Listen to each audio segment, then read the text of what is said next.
حضرات گرامی، دارالعلوم صوت النبی پرنگ کنگن میں آج یہاں کے سالانہ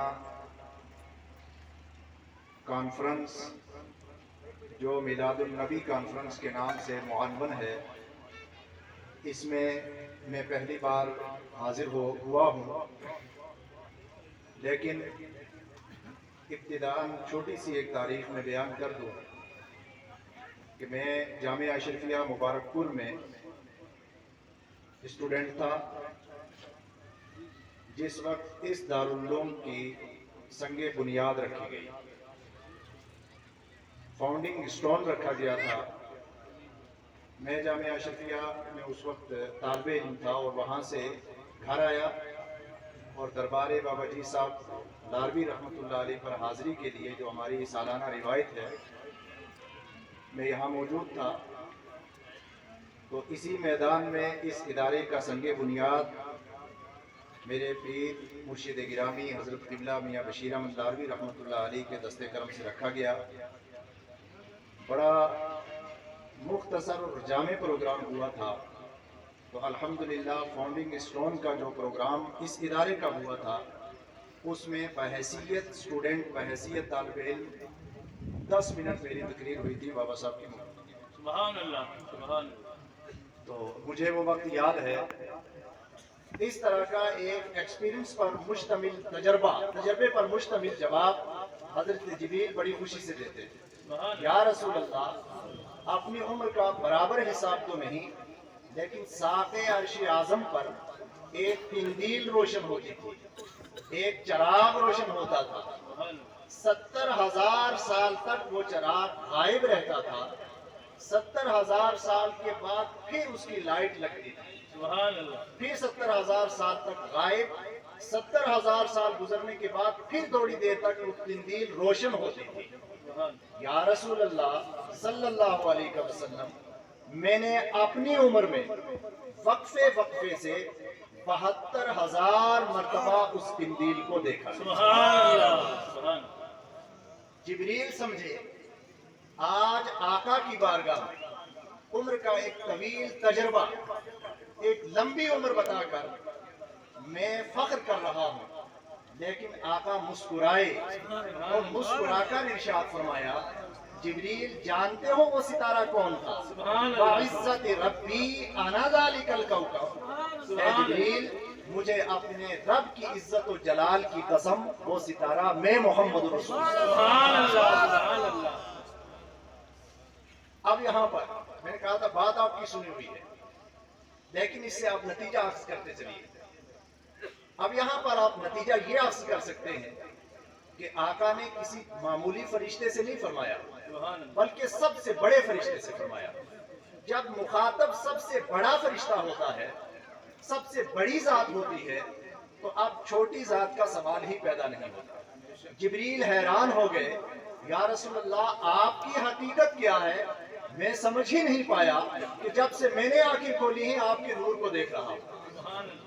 تو معلوم ہوا کہ سب سے بڑے فرشتے کو حقیقت محمدی کا کچھ پتہ ہی نہیں کہ حقیقت محمدی کیا ہے۔ جب سب سے بڑے فرشتے کو پتہ نہیں تو باقی فرشتوں کو کیا پتہ؟ آقا کا دربار لگا ہوا، دشمنان رسول کی طرف سے طرح طرح کی باتیں ہو رہی تھی، وہ طعن و تشنیع کر رہے تھے۔ مکی زندگی کا زمانہ تھا، کہیں سے ابو جہل نے حضور علیہ السلام کو دیکھ لیا، چڑھانے کے لیے صحابہ کرام کو اس نے ایک جملہ بولا، کہتا ہے یا محمد، اے محمد، میری نظروں نے آپ جیسا بدصورت کوئی دیکھا ہی نہیں۔ حضور مسکرائے اور ارشاد فرمایا صدقتا، اے ابو جہل تو سچ کہہ رہا۔ صحابہ جلال میں آ گئے، ابو بکر صدیق موجود تھے، عرض کرتے ہیں یا رسول اللہ اس نادان کو کیا خبر؟ صدیق کی نگاہوں سے دیکھے، یا رسول اللہ صدیق کی نظروں نے آپ جیسا حسین و جمیل کوئی دیکھا ہی نہیں۔ سبحان اللہ، سبحان اللہ۔ عاشق کی نظر سے اگر چہرہ رسول کو دیکھا جائے تو حضور کے چہرے کے سامنے کچھ نظر نہیں آتا،